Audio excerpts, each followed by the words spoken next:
नमस्ते भाइयों, welcome to अभी सिंगड़ोली। नमस्ते भाइयों, वेलकम टू अभी Singrauli channel. Please like, subscribe, share this video. Welcome back. मासी साहब, ये उमर अब्दुल्ला साहब बड़े डरी डरी से लगते हैं प्राइम मिनिस्टर मोदी साहब से। आप क्या इस हवाले से कहेंगे कि वो जो टनल का इफ्तिताह नहीं हुआ सोनभद्र जो टनल, उसमें तो उनके बस पे नहीं चलता था उमर अब्दुल्ला के कि वो पाँव पड़ जाए मोदी साहब के, पकड़ लें उनके पाँव कि जाने दो जी उन्हें, बस मैं आपका ही खादिम अपनी बातें मनवा हमेशा के पाएंगे? लिए काम मनवा पाएंगे। जब इलेक्शन हो रहे थे तो क्या बयानात थे कि जी हम रियासत का दर्जा वापस लेंगे, हम 370 35A को भी रेस्टोर करवाएंगे, ये हो नहीं सकता। और अपने मैनिफेस्टो में, जो इलेक्शन मैनिफेस्टो है, उसमें भी सारी ये बातें लिखी हुई हैं। कांग्रेस दूसरी जाने, कांग्रेस ने जरा सोच समझ के फैसला किया। उनके मैनिफेस्टो में ये तो जरूर लिखा हुआ है कि रियासती दर्जा हम देंगे, मकबूजा जम्मू और कश्मीर को बहाल करवाएंगे, लेकिन ये नहीं लिखा हुआ कि जो उसकी खसूसी हैसियत है उसको भी हम रेस्टोर करवाएंगे। तो उमर अब्दुल्ला का भी एक और ये इसी ज़िम्न में कल उन्होंने एक बयान दाग दिया जी कि अब तो ये मुमकिन नहीं है कि ये जो खसूसी हैसियत है वो जम्मू और कश्मीर की हम बहाल हो सके, वो अब नामुमकिनात में से शामिल है। तो इसका मतलब ये है कि उन्होंने बिल्कुल हथियार फेंक दिए कि आप ये नहीं है, मुझसे तवक्को न रखें आप इस चीज़ की। अब सिर्फ इतना ही हो सकता है कि रियासती दर्जा मैं दिलवा दूँ जम्मू और कश्मीर को, लद्दाख तो नहीं कि यूनियन टेरिटरी रहेगा। अब वो भी नहीं हो पा रहा। मोदी साहब उससे भी अड़ गए हैं, और उस पर अड़ने की उनकी वजह जो कहते हैं, असल वजह ये है कि यहाँ पे वो पब्लिकली कहते नहीं है, लेकिन वजह यही है कि उनके ख्याल में जो जद्दोजहद है कश्मीरियों की हक़ खुद इरादियत के लिए, उसमें भी इतनी जान है कि वो अगर यूनियन ने अपना वहाँ से हाथ उठाया और फिर हुकूमत दे दी श्रीनगर को, तो उससे फिर मसाइल पैदा हो जाएंगे, फिर इसमें मज़ीद तेज़ी आ जाएगी जो अस्करियत है उस उन मामलात में। अच्छा, अब एक इंटरेस्टिंग ये भी है कि पिछले दिनों मकबूजा जम्मू और कश्मीर की पुलिस ने कुछ ऑफिशियल कुछ फिगर्स रिलीज़ की, और ये अब नैरेटिव दोबारा इसको बढ़ाने की कोशिश कर रहे हैं। उनका कहना ये है कि जी जो इंडिजन, क्योंकि उनका देखिए नैरेटिव क्या हमेशा से रहा है भारत का कि तो पाकिस्तान से आते हैं कोट अनकोट लश्कर तैयबा के लोग और जैश मोहम्मद के लोग, ये लोग LOC क्रॉस करके आते हैं और यही लोग तबाही मचाते हैं मकबूजा जम्मू और कश्मीर। ये नैरेटिव है ना कि क्रॉस बॉर्डर टेररिज्म का जो इस्तेमाल करते हैं, ये तो उसी कॉन्टेक्स्ट में है। तो अब उसी नैरेटिव को रीइंफोर्स करने के लिए एक ऑफिशियल फिगर्स कुछ रिलीज किए कि इस वक्त जो इंडिजिनस मिलिटेंट्स हैं, जो लोकल कश्मीरीज हैं, उनकी तादाद बहुत कम होकर रहेगी, ना होने के बराबर है। आप कह सकती हैं कि जम्मू में 10 लोग होंगे और श्रीनगर में कोई 10-15 लोग हैं जो एक्टिव मिलिटेंट्स हैं लोकल। लेकिन उसके साथ साथ ये भी ऑफिशियल फिगर्स ये बताते हैं, पुलिस ने फिगर्स रिलीज की हैं तो भारतीय मीडिया में सब ये आई हैं कि पाकिस्तान से जो एक्टिव मिलिटेंट्स हैं जम्मू में, उनकी तकरीबन तादाद आप कह लें कि 55 से 60 के दरमियान है, और जम्मू वैली में जो है 70 से 80 एक्टिव मिलिटेंट्स पाकिस्तानी हैं जो LOC क्रॉस करके आए। तो असल में खतरा हमें इन लोगों से है। कहना ये है इनका मतलब ये है कि जम्मू और कश्मीर के जो लोग हैं, या कश्मीरी है फॉर दैट मैटर, उनका अब कोई इंटरेस्ट नहीं है कि वो अपनी जद्दोजहद को आगे लेकर जाएं। उन्होंने रिकनसाइल कर लिया है जो भी सूरत हाल, वो खुश हैं। नई जो इंतज़ामिया आई है, जो कुछ नए हालात हैं उससे खुश हैं। उनको अब ये नहीं चाहिए आपकी खुद इरादियत वगैरह का मामला, सब ख़त्म हो गया है। अक़वाम मुत्तहिदा की करारदादें अब बेमानी हो गई हैं, तो इस वजह से जो नया स्टेटस को एक बिल्ड हुआ है वो उनके लिए काबिल कबूल है। इस वजह से इंडिजिनस जो मामला ख़त्म हो गए हैं, लेकिन पाकिस्तान अपनी हरकतों से बाहर नहीं आता।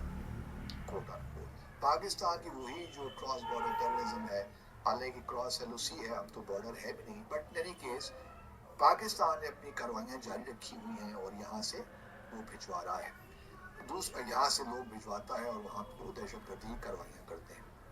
दूसरी जानिब ये भी देखिए उमर अब्दुल्ला की बेबसी का आलम है ना, क्योंकि यूनियन टेरिटरी है ना, वहाँ पे तो पुलिस भी उनके इख्तियार में नहीं है, बल्कि वो किसी को जॉब भी दे सकते हैं, ना किसी को निकाल सकते हैं। तो उमर अब्दुल्ला अपने आप को बेबस तो महसूस करते होंगे कि मैंने ये क्या कर दिया, लेकिन अब वो शायद तो उनका ख्याल हो कि वो इसी किस्म के बयान देकर मोदी साहब के ज़्यादा करीब हो जाएंगे। कांग्रेस के साथ ऐसे भी उनके ताल्लुकात तो अच्छे नहीं हैं उमर अब्दुल्ला के, और उमर अब्दुल्ला पहले भी अटल बिहारी वाजपेयी की हुकूमत में वज़ीर मुमलिकत रहे हैं वज़ारत ख़ारजा में, ये भी याद रहे। तो बीजेपी के साथ अच्छे ताल्लुकात हैं लोगों में, कहते तो हैं कि हम बीजेपी के खिलाफ हैं, लेकिन ये उमर अब्दुल्ला वगैरह सारे बीजेपी के साथ चलने वाले लोगों में से। अच्छा, जो लेफ्टिनेंट गवर्नर हैं यूनियन टेरिटरी के मकबूजा जम्मू और कश्मीर के मनोज सिन्हा साहब, क्योंकि उमर अब्दुल्ला के पास तो इख्तियार नहीं है, उन्होंने पिछले हफ्ते 3 कश्मीरियों को मुअत्तल कर दिया। सरकारी मुलाजमी थे बेचारे, कोई एक टीचर था, एक शायद पुलिस में था, एक शायद कोई क्लार्क था, तो उनको फारिग कर दिया। फारिग करने की वजह क्या थी कि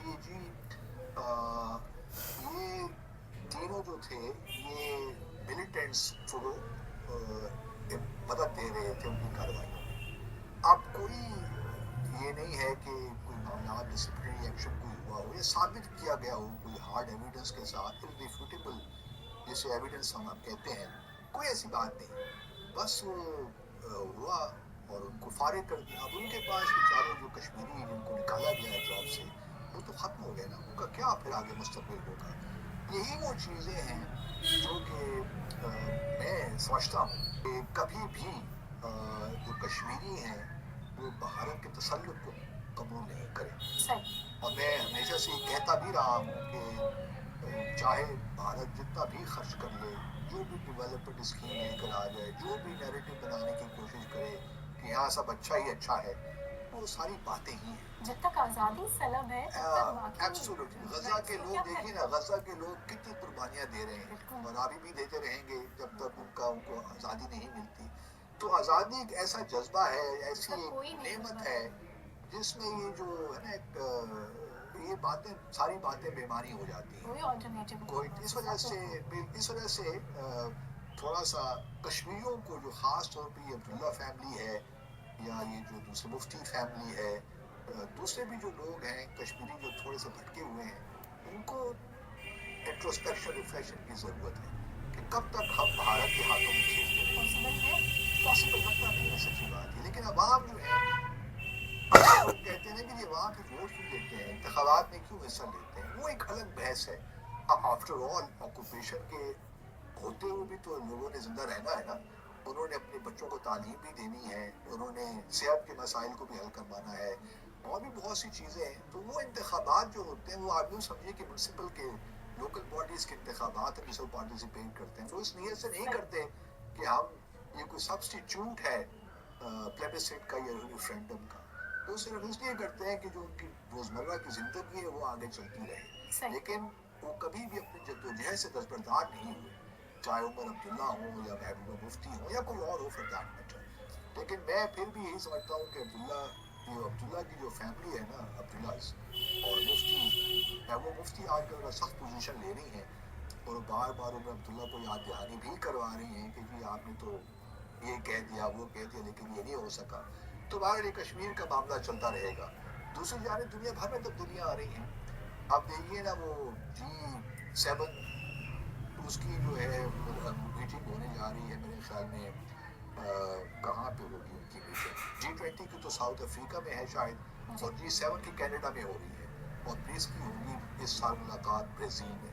अब देखना ये है कि प्रेसिडेंट ट्रम्प साहब G7, क्योंकि G20 की मीटिंग में तो मार्को रूबियो ने जाने से इनकार कर दिया, जयशंकर भी थे, चीनी फॉरेन मिनिस्टर भी थे, लेकिन मार्को रूबियो नहीं थे। मुझे लगता है कि आने वाले 3-4 सालों में से बहुत तब्दीलियाँ आएंगी। G7 शायद रह जाएगी, उसमें G8 दोबारा हो जाती है, G20 पे शायद उनका फोकस नहीं होगा अमेरिका का, वो शायद ख़त्म भी हो जाए। ब्रिक्स के माले बड़े तहफ़्फ़ुज़ात, भारत का ख़ास तौर पर वो देखने वाला होगा। सही देखते हैं दुनिया किस जानिब जा रही है और एंड रिजल्ट इन सब का क्या होने वाला है। नाज़रीन, इसी के साथ ही आज के डिसाइफर का वक्त अपने इख्तिताम को पहुंचता है। आपसे मुलाकात होगी इंशाल्लाह next week. Till then take care, be happy, अल्लाह हाफ़िज़।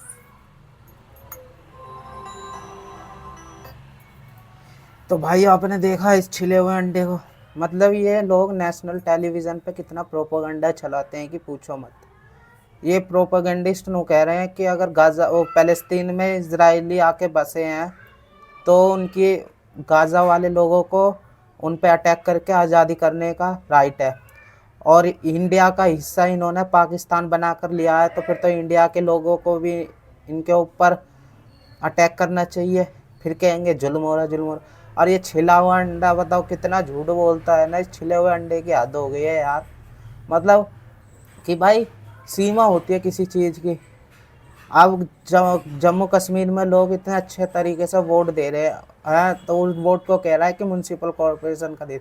अब छिले हुए अंडे, वो म्यूनसिपल कॉरपोरेशन के चुनाव है, वो सीएम बना रहे हैं। और जब तक 3 आर्टिकल 17 था तो वही चुनाव उसके थे पीएम के, जब तक तुम उन्हें मान लेते थे। अब 370 नहीं रहा और उसको उमर अब्दुल्ला को चुनना था, अब उसे मानते नहीं हो हैं। ये हिपोक्रेसी कितनी ज़्यादा है इनकी। और नो कह रहा था, और क्या कहा था इन लोग छिले हुए अंडे ने कि 2-4 पुलिस वालों को निकाल। अबे वो पुलिस वाले नहीं थे, वो जैसे तुम्हारे घर में कोई आतंकवादी आके रहने लग गए और दुनिया वाले उसे घर का हिस्सा समझने लगे, तो फिर इसी तरीके से वो आतंकवादी थे और उन्होंने आतंकवादियों की मदद करने के लिए वो जॉब्स के अंदर, पुलिस में, टीचर में, यूनिवर्सिटी के अंदर जो टेररिस्ट थे, जो बच्चों को वर्ग ला रहे थे, उन्हें बाहर निकाला गया। उन्हें बाहर निकालने के बाद सारी क्लीनिंग हो रही है, क्लीनिंग करके साफ़ सफाई होएगी, उसके बाद जो होगा वो देखा जाएगा। अब कितना शांत जम्मू कश्मीर हो रहा है, उसके बावजूद इन्हें चैन नहीं आ रहा। इन्हें ये हो रहा है कि कैसे उस जम्मू कश्मीर में आतंकवादी गतिविधियाँ फैलाएं। और छिला हुआ अंडा मतलब कितना खुश होकर बता रहा था अनकोट कोट करके कि उसके यहाँ से टेररिस्ट नहीं आते। अब अफ़गानिस्तान में तुमने टेररिस्ट बना के भेजे जो आज तुम्हारे ऊपर हमला कर रहे हैं। और ये लश्कर तैयबा और ये कितने लोग तो तुम्हारे यहाँ पे हैं ही, यूएन टेररिस्ट हैं, ये यूएन डेजिग्नेटेड टेररिस्ट, यूएन की तरफ से घोषित टेररिस्ट हैं तुम्हारे यहाँ पे, और फिर भी नु कहते हो कि टेररिस्ट नहीं है तुम्हारे यहाँ। कितनी हिपोक्रेसी होती है, कितनी सीमा होती है इनकी। इसीलिए ये रिएक्शन देने का मेरा मतलब यही था कि पाकिस्तान के लोगों को सच्ची बातें पता चले। और मैं तो कहूँगा पाकिस्तानियों से, भाई अपने नेशनल टेलीविज़न और इंडिया के टेलीविज़न को छोड़ करके कम से कम फ़ॉरेन इंटरनेशनल मीडिया की न्यूज़ें सुन लो और यूएन के चार्टर पढ़ लो, उसके बाद कुछ बात करो तुम। ये तुम्हें चूरन चटाते हैं और तुम चूरन चाट के हिंदुस्तान पे आतंक कर दो, ये कर दो, वो कर दो करते रहते, तो तुम्हें ही पागल बना रखा है इन लोगों ने। तो भाइयों मेरा तो इतना ही है, और वीडियो को लाइक, सब्सक्राइब, शेयर ज़रूर करें अगर अच्छा लगे। और ज़्यादा वीडियो देखनी है तो भाई रिएक्शन वीडियो हैं ये, तो और ज़्यादा लाइक करें, सब्सक्राइब, शेयर करें। और इस वीडियो का, जिनकी ये ओरिजिनल वीडियो, इसका क्रेडिट मेरे यूट्यूब लिंक में, जिसको ओरिजिनल वीडियो देखनी है वो वहाँ जा कर के इस वीडियो को देख सकता है।